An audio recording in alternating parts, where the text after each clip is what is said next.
بیت کوین به مقاومت خورده. برگشت واقعی یا طلای نقدینگی؟ سلام، روزتون بخیر باشه. امروز سه‌شنبه 9 ژوئن 2026 ساعت 6:57 است و میخوایم که کل بازار کریپتو رو با هم دیگه بررسی بکنیم. بازار بعد از ریزش سنگین هفته قبل دیروز یه برگشت مهمی رو در واقع داشته و بیت کوین تونسته خودش رو از محدوده خطرناک نجات بده، به سمت بالا حرکت کرده، بالای 62500 مونده، تا نزدیکی‌های $64000 هم رفته و نتونسته هنوز 65000 تا رو رد بکنه و در واقع تثبیت بده بالاش. پس سوال اصلی امروزمون اینه: آیا این حرکت شروع برگشت واقعی بازاره یا فقط یه ریلیف بونوس و طلای نقدینگی بعد از لیکوید شدن‌های سنگین قبلی؟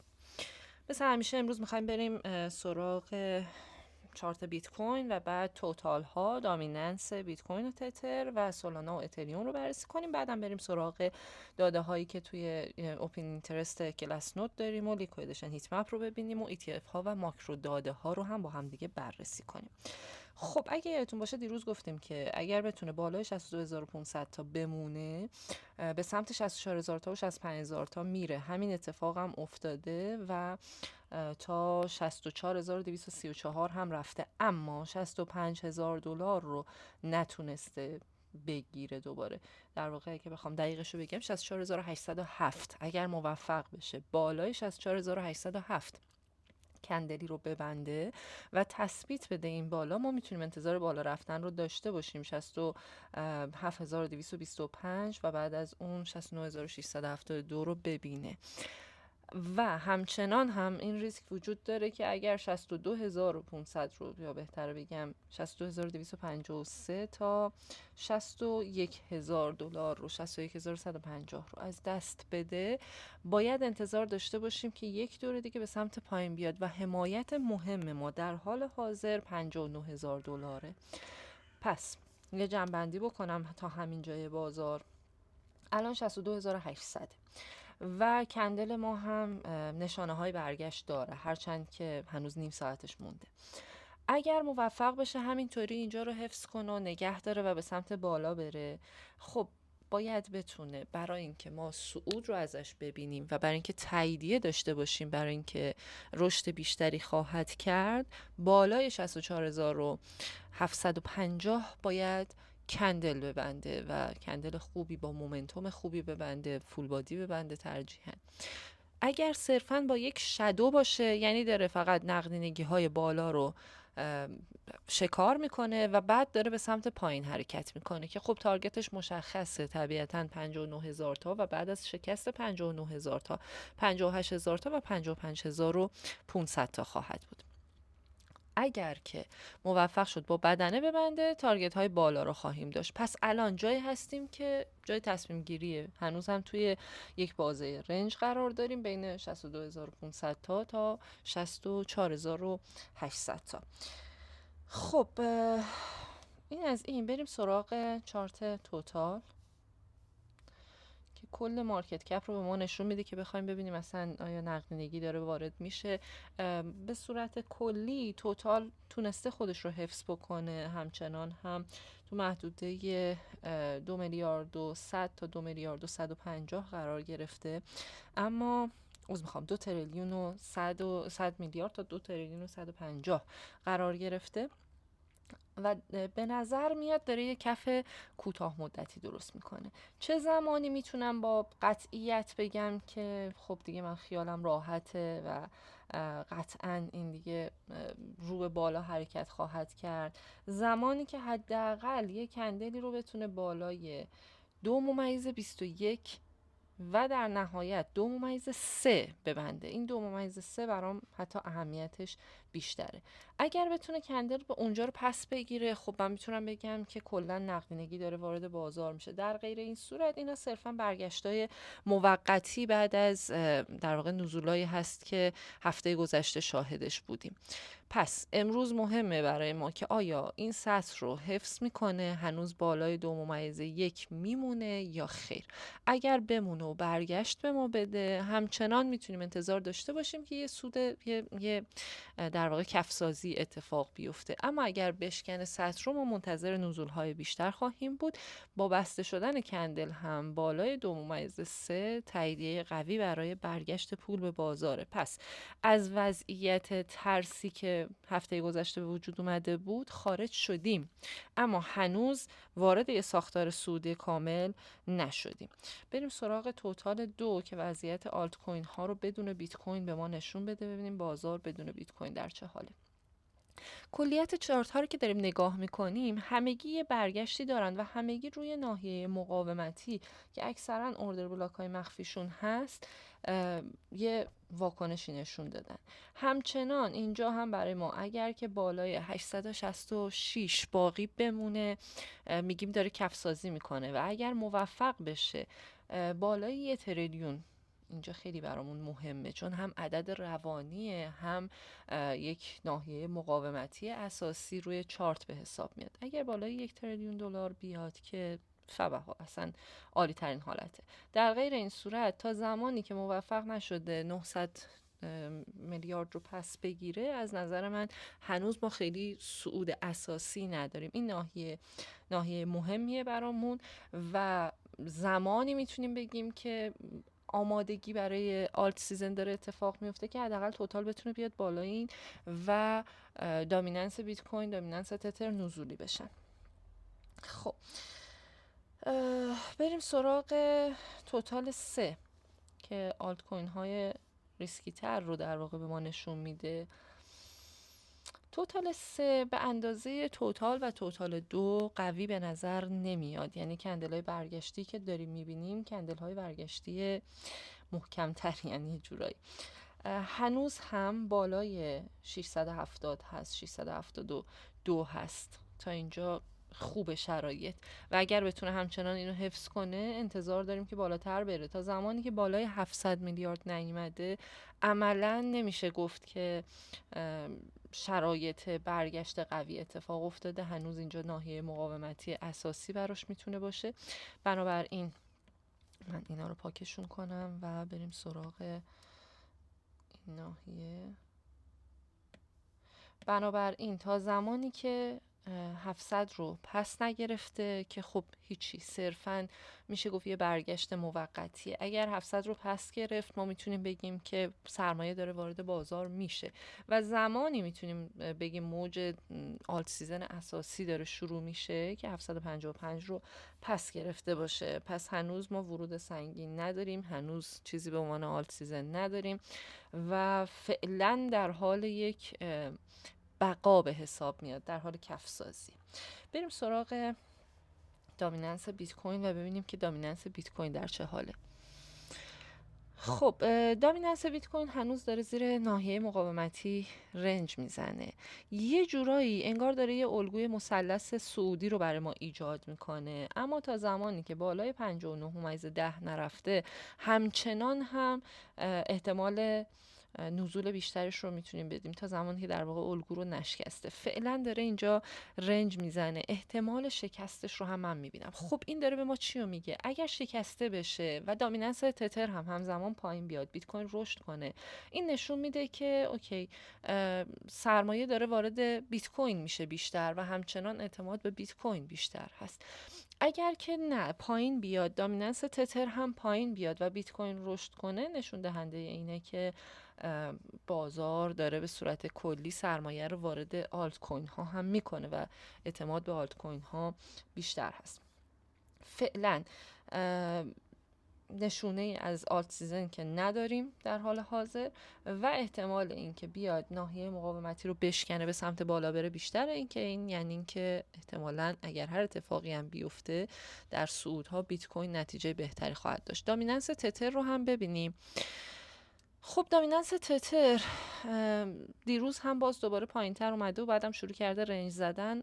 هنوز هم خیلی بالاست به نسبت صعودی که توی یک ماه گذشته و توی هفته گذشته داشته. هنوز خیلی بالاست، هنوز احتمال این که برگشت اتفاق بیفته وجود داره و نمیتونیم فعلا بگیم که سرمایه خیلی خوبی وارد شده به بازار فعلا به نظر میاد که نقد موندن و صرفا دارن یک بازی رو انجام میدن. ناحیه مقاومتی که اینجا مهمه 8.935 هست. اگر 8.935 رو پس بگیره و بالاش بتونه کندل ببنده، احتمال اینکه بره قله بالاتری هم ایجاد بکنه هست، چون در حال حاضر روی ناحیه حمایتیه.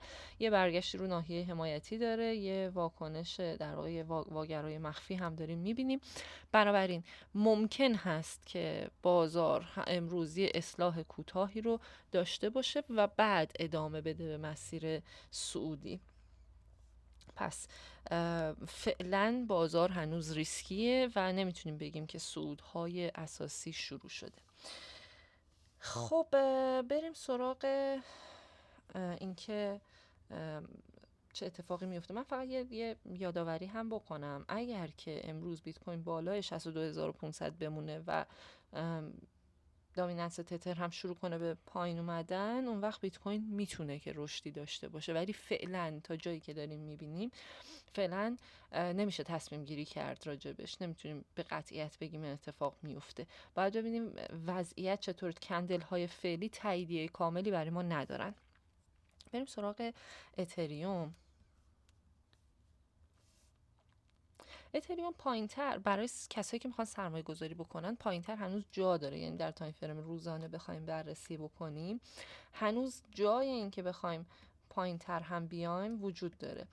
من یه جمع که بکنم اینو، ما هنوز هم ممکنه که حتی دره قبلی رو روی 1383 رو پس بگیریم، یا حتی قبلترش رو که حالا حوالی تقریبا میشه حوالی 1352 یا 1165. همه اینها ممکنه که پس گرفته بشه. اما در حال حاضر چه اتفاقی افتاده؟ در حال حاضر خب یه برگشتی رو داشته به ناحیه مقاومتی، تقریبا به ناحیه اوردر بلاک مخفیش واکنش نشون داده. من اگر اینو پاکش کنم و اینجا این رو رسم کنم شما براتون واضح تر میشه.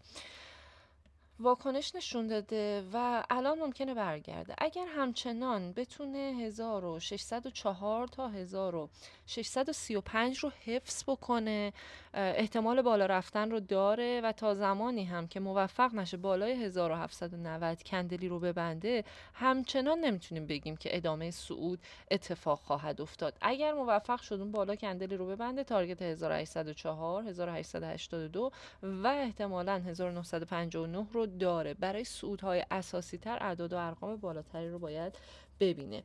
بنابراین باید فعلا منتظر بمونیم که آیا میاد زیر 1603 یا حفظ میکنه اینجا رو. و سولانا رو هم ببینیم با هم دیگه. خب سولانا، همه اینها کلن همه چارت هایی که بررسی کردیم اگر که سطوحشون رو صرفاً با یک شادو بشکنن، یعنی یک فیک بریکات بدن با شادو، هیچ تاییدیه براش نیست و بیشتر میشه شکار نقدینگی و حرکت رو به پایین. اگر که خیر کندل ببندن، میتونیم روی شکست سطوح حساب بکنیم. 63.6 ناحیه‌ای که برامون مهمه که حفظ بشه، پایین ترش نیاد و اگر این حفظ بشه و موفق بشه کندل رو بالای 68 ببنده، میتونیم انتظار $70 و بعد 72 و $75 رو داشته باشیم. در غیر این صورت همچنان میتونه پایین بیاد. باید ببینیم آیا سطوح حمایتی رو حفظ میکنن یا نه. تثبیت بالای $70 خصوصا برای ما میتونه نشونه شروع باشه. خب بریم سراغ، من چارت رو برگردونم روی بیت کوین و بعد بریم سراغ اطلاعاتی که وجود داره. امروز در وضعیتی که هستیم در حالت ترس، اجازه بدید من اینو بیارم روی کریپتو سنتیمنت. خب ما تو حالت ترس قرار داریم، چون در حالت در واقع دیتایی که الان داره بهمون میده عددی زیر 40 هست. بنابراین احتمالاً تو این حالت ترس شدیدی که وجود داره، در واقع از اون حالت هیجان زدش اومدیم بیرون دیگه، اون وضعیت هیجانی که هیجانی داشتن میفروختن وجود نداره. اما باید این هم در نظر بگیریم هنوز تاییدیه های قوی هم برامون وجود نداره که ما از کف سازی انجام شده و داریم از کف برمیگردیم. ترس شدید نشون دهنده اینه که داریم به کف نزدیک میشیم، اما هنوز نقدینگی بازار کمه، هنوز وارد شرایط خوبمون نشدیم. اما همچنان حجم فیوچرز بالاست، خیلی هم بالاست، 70 میلیارده و حجم اثبات 5.4 میلیارده، یعنی از اثبات داره کم میشه، به فیوچرز داره اضافه میشه طی این چند روز. و فیوچرز محور بودن بازار نشون دهنده خطره، چون ریسک نوسانات رو بالا میبره، لیکویدها رو بالا میبره و با توجه به لیکویدهایی هم که داشتیم بازم همچنان اهرم بالاست. اوپن اینترست همچنان 44.59 عدد بالاییه و روز گذشته هم 71.8 میلیون دلار تو 24 ساعت گذشته باز هم لیکوید شدن. هرچند که بازار خیلی چیز نبوده ولی به هر حال روز آرومتری رو داشته، ولی در هر صورتی میتونیم بگیم که همچنان ریسک بسیار زیاده، چون اهرم ها سنگینه و هنوز سرمایه به سمت اثبات نیامده. هر موقع سرمایه به سمت اثبات میره بازار منطقی تر پیش میره. اما روی لیکویدیشن هیت مپ بازه 24 ساعته 62,000 تا از پایین، البته 61,937 و یه مقدار پایین ترش 61,394 هم داریم، ولی ممکنه اینا صرفا شادو ببینن. و از بالا 63,271 و 63,914 رو میبینیم، کمی بالاتر 64,753 که باید اینجا رو به سمت بالا بشکنه دیگه تا خیالمون راحت بشه. دو طرف نقدینگی تقریبا به یک اندازه است، یعنی نمیتونیم بگیم که کدوم احتمال جذب اولیه رو داره، بالا کمی بیشتره، ممکنه اول به سمت بالا جذب بشه. بازه یک هفتگی رو هم ببینیم. در بازه یک هفتگی ما نقدینگی های بالامون بیشتر هست، 67,791 68,526 و 69,170 رو داریم میبینیم. در پایین خیلی نقدینگی های واضح و روشنی وجود نداره. بنابراین همچنان اولا که همچنان احتمال داره که برای شکار نقدینگی های سری فیک بریکات اتفاق بیفته، شادوهایی در پایین داشته باشیم، پس مراقب باشید. اما اون نواحی مهمی که برامون وجود داره رو همیشه جدی بگیرید. ما همچنان هم 59,000 دلار برامون اهمیت داره، هرچند که نقدینگی کمی روی چارت براش وجود داره در تایم فریم بالاتر. خب وسط این ناحیه رنج بین 62,000 تا 65,000 تا فقط و فقط در کف و سقفش اسکلپی میتونید وارد بشید. تریدای اساسی و پرحجمتون رو توی اون ناحیه ها انجام ندید. اما ETF ها در واقع دیروز روز 8 جون 141.5 میلیون دلار ورودی خالص داشتن. نسبت به خروجی های سنگینی که داشتن هفته گذشته چیزی نیست و نمیتونیم خیلی خوشبین باشیم. اما اگه چند روز ورود نقدینگی خوبی داشته باشن میتونیم بگیم که بازار داره از اون فاز ترسش میاد بیرون و سرمایه گذاری های نهادی داره شروع میشه. فعلا فشار فروش نهادی کمی پایین اومده و این هنوز نمیتونیم بگیم تایید کامل برگشته. و اما نکته‌ای که همچنان داریم و چیزی که همچنان برامون مهمه، امروز که طبیعتاً اتفاق خیلی خاصی رو نداریم، ولی فردا CPI رو داریم که با انتشار CPI خیلی میتونه بازی تغییر بکنه. اگر CPI بیشتر از اون چیزی که انتظار میرفت و پیش بینی میشد، پیش بینیش برای کور CPI 0.3، کور CPI سالانه 2.9 و نقطه به نقطهش 505 دهم و 4.2 دهمه. پیش بینی ها هست توی فارکس فکتوری. اگر بالاتر از پیش بینی ها باشه، با توجه به اینکه دلار همچنان قویه، با توجه به اینکه بازده 10 ساله اوراق بالای 4.5 هست، همه اینها باعث میشه که فشار دوباره روی بازار بیشتر بشه و نزول اتفاق بیفته و 62500 و حتی 59000 تا ممکنه که از دست بره. اما اگر کمتر از پیش بینی هایی که وجود داشته بیاد، اون وقت میتونیم انتظار داشته باشیم که شرایط بهتر بشه. بنابراین معمولا تریدرهای حرفه‌ای پوزیشن های سنگین تا قبل از سی پی آی نمیگیرن. تو هفته‌ای که سی پی آی هست سعی میکنن تا قبل انتشارش خیلی پوزیشن های زیادی رو باز نکنن، پوزیشن های سنگین رو باز نکنن تا تکلیف سی پی آی مشخص بشه.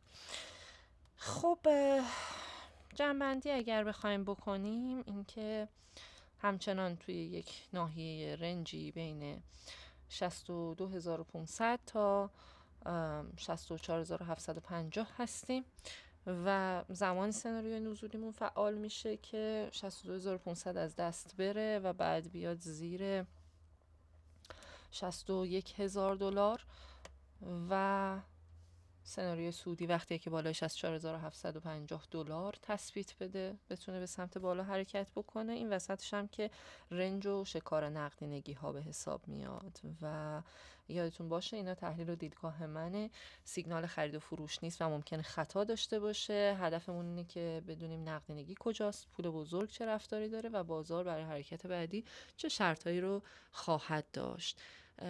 حتما نظرت رو بهم بگو و بگو که آیا تو قبل سی پی آی ترید میکنی یا نه.